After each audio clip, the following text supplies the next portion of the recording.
Rogue One is the first in a trilogy of anthology films that Disney is producing to milk the Star Wars cash cow. Stab at Disney aside, they made an extremely good movie by making the first movie in this anthology series about the events immediately, and I do mean immediately, taking place before the opening of Star Wars Episode 4, A New Hope. The groundwork of the story was already set in place in the title crawl of A New Hope, so Disney had a really good foundation to build upon.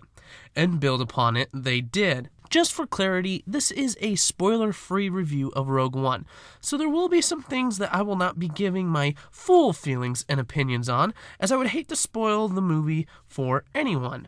So, just in case you're not familiar with the premise of Rogue One, the gist is that this is the story of the spies that steal the plans for the Death Star so that Luke Skywalker can ultimately blow the station up in A New Hope.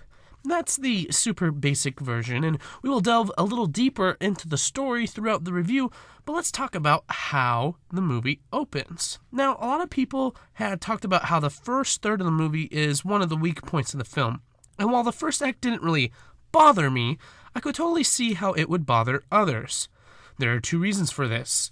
We're given a great opening sequence that introduces us to the main protagonist, the main antagonist, and the main catalyst for the film. After this opening shot, however, we're given one short scene after another, and while it does add to the vigorous pace of the movie, it does make things a little chaotic for storytelling and character development. And while the storytelling does get stronger as the movie progresses, the same cannot be said for the character development. The only character that gets any real development is Jyn Erso, our main protagonist, which makes sense. I also understand that this is a different style of Star Wars film. It was made to be akin to a war film, not like the sweeping space operas we have grown used to. So it's not that the lack of character development is a huge mark against the movie, but there were two important moments that really should have been developed into more. One was the relationship between Donnie Yen's and Zhang Wen's characters. You can tell that the movie is going for a deep bond between the two men, but this is never really shown, and as a viewer, I felt it. The other instance was with Cassian Andor, when he tells Jyn that he has been fighting for the rebellion since he was 6. It was an emotional scene, but nothing more is touched upon with Cassian's past, and really, that takes away from his character arc in the film. Which brings me to a disturbing trend I have noticed in Rogue One and in The Force Awakens. In both movies, but infinitely more in The Force Awakens, there are moments that feel as though the movie is intentionally not telling us things so it can be fleshed out in a book or a comic somewhere down the line. While Star Wars as a brand can handle any disgruntlement this may cause for now, it does come across as an excuse for sloppy script writing. And while nothing has been too egregious as of yet, I hope that this recent trend doesn't grow any further than it has.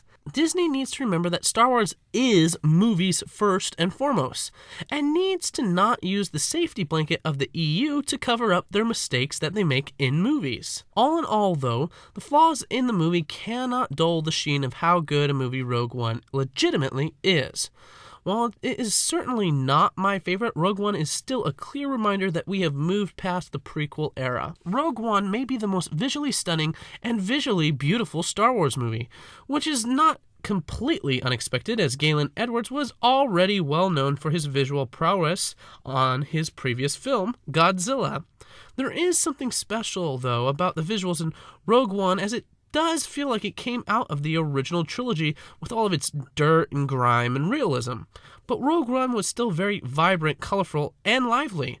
Also, Rogue One added realism by showing the rebellion to not be the always good guys all the time that we oftentimes feel about them. The movie also addresses a big complaint many had about A New Hope, which I will not give away here. And while this answer will please many, it didn't prevent many from complaining about other things, such as the score. While in my opinion Rogue One's soundtrack is not on the same level as with the first 6 Star Wars movies, it didn't have the distracting absence that The Force Awakens did. The music fit the movie just as the style did, which some have complained about as well. But the fact of the matter is, Rogue One is not a Star Wars saga movie, it is a Star Wars war movie, and it feels appropriately as such. I feel a lot of complaints would be silenced if viewers simply approached the movie in this way. One bonus bit, while some have complained that Darth Vader was not in the movie enough, I felt that his character was handled perfectly. And for me, the last scene he is in was the most menacing movie portrayal of Vader so far.